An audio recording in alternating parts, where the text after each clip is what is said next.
Okay, so it's been 24 hours since I put the formic acid pads in the beehive here. You see how many dead bees have come out as a result. Now, most of these had died last night. I come out during the nighttime to check, and these bees haven't really increased in number here that are kicked out of the hive. Basically, they were just kind of coming out and crawling. So there's like leaves in here, but there's the black spots are the bees, and you see how many there are. We got a little clump there actually, and then we've got some out on the front doorstep here of the beehive. Okay, and the beehive activity here is not what it normally is. We do have foragers coming and going, which is nice. And at first this high loss here started to scare me a little bit, but you know, the research that I did had led me to believe that these are new bees. These bees here, they're newer bees, so they can't, their skins aren't hard enough to take the formic acid as the older bees are. And we'll take a peek in here and see what we can see. But I got the ventilated, I got the beehive here real ventilated. I got the whole front cover removed for the time being. This entranceway is all completely open, and we see that the cluster here is mostly on the bottom. I'll give you another view of this.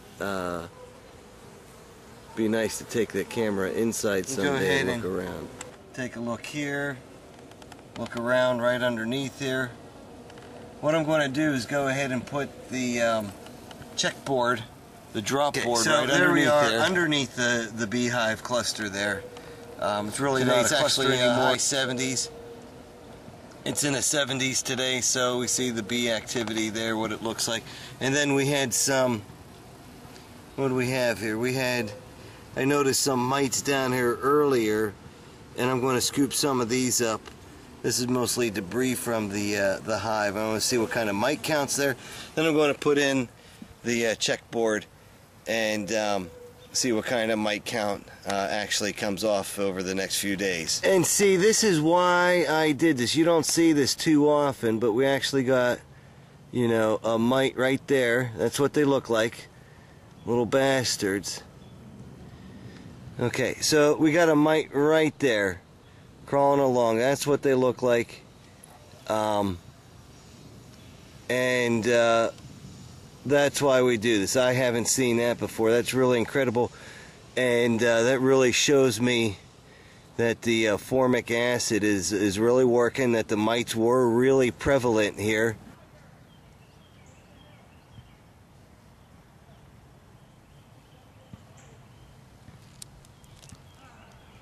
Let me see that mite moving around there.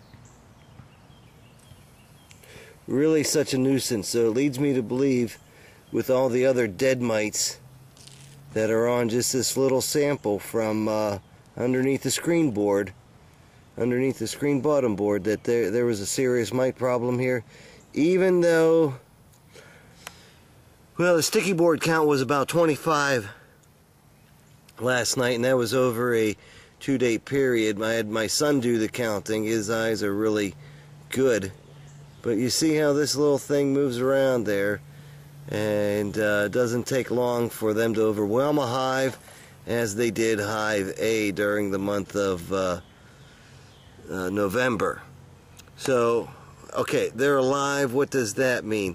Either they fell out of the hive on their own, or they fell off the backs of a dead bee or something like that.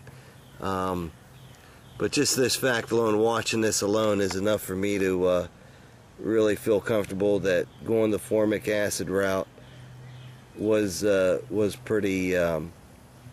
necessary and effective. So I just went ahead and put the drop board just directly underneath the hive as a whole, not in its regular spot, to leave a lot of space in there for ventilation, and to help see if this really helps cutting down on the number of mites. Well, stay tuned.